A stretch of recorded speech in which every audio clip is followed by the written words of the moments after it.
দর্শক, গুরুত্বপূর্ণ একটি রাজনৈতিক খবর হচ্ছে জামাতের আমিরের সঙ্গে পাকিস্তান হাই কমিশনারের সাক্ষাৎ। খুব ঘটা করে একটা বৈঠক, সেই বৈঠকটা জামাত ইসলামের অফিসে।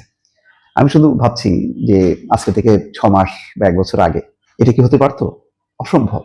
পাকিস্তানের হাই কমিশনার তার দলবল নিয়ে জামাতের সঙ্গে মিটিং করবে তাদের কার্যালয়ে, এটা তো মনে হয় মানে আকাশ ভেঙে পড়তো। এবং 71 টিভি সহ 71 টিভি সময় ওই সময়কার মানে এটা তুলকালাম কাণ্ড করে ফেলতো। আজকে এটা সম্ভব হয়েছে এবং হয়তো এখন একটু ধাক্কা লাগছে যে 6 মাস আগের পরিস্থিতি আর এখনকার পরিস্থিতির সঙ্গে মিলিয়ে। কিন্তু এটা কি অস্বাভাবিক? আওয়ামী লীগ যখন ভারতীয় হাই কমিশনারের সাথে কথা বলেন, এটা যেন কিছুই না, এটা স্বাভাবিক ঘটনা। পাকিস্তান ঢুকলেই গায়ে জ্বালা, এরকম একটা আবহাওয়া তৈরি করা হয়েছে যে পাকিস্তান হচ্ছে জাতশত্রু, পাকিস্তানের সঙ্গে কারোর কোনো সম্পর্ক থাকতে পারবে না। এবং কার্যত তাই। গত 15 বছরে পাকিস্তানের হাই কমিশন বোধহয় বিচ্ছিন্ন ছিল। তাদের একটা ভবন ছিল, তাদের খুবই সীমিত কার্যক্রম ছিল। তাদের জাতীয় দিবসে ওই সরকারের হয়তো একজন যাইতো কোনো রকম কূটনৈতিক সম্পর্ক রক্ষা করার জন্য, কিন্তু অন্য কেউ যেত না। কোনো সাংবাদিককে দাওয়াত দিতে পারতো না। কিন্তু ভারতীয় দূতাবাস যদি ডাকতো, তা আমাদের সাংবাদিকের একদম হামলায় পড়তো এবং সেখানে নানা রকম পানীয় তারা খেতে পারতো। কিন্তু পাকিস্তান হাই কমিশন সম্ভবত সাহসও করতো না।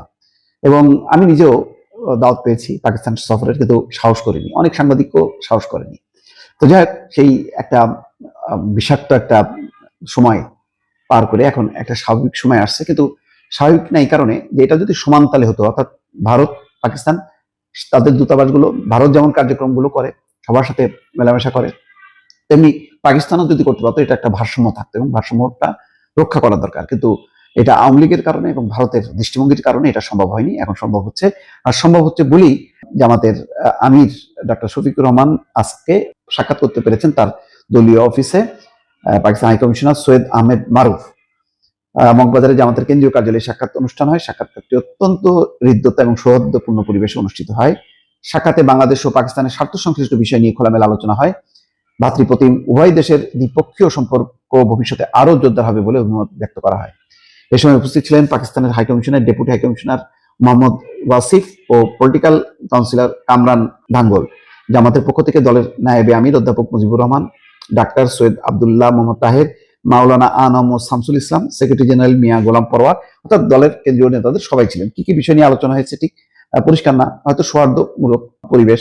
আগামী দিনে জামাত ইসলাম কিভাবে চলতে চায়, কি চায়, তাদের প্রত্যাশা কি, হয়তো সেরকম একটি পরিবেশ, অর্থাৎ একটা রাজনৈতিক সুসম্পর্ক গড়ে তোলার জন্য এটি। এবং পাকিস্তানের হাই কমিশন এখন যথেষ্ট পরিমাণ তৎপর।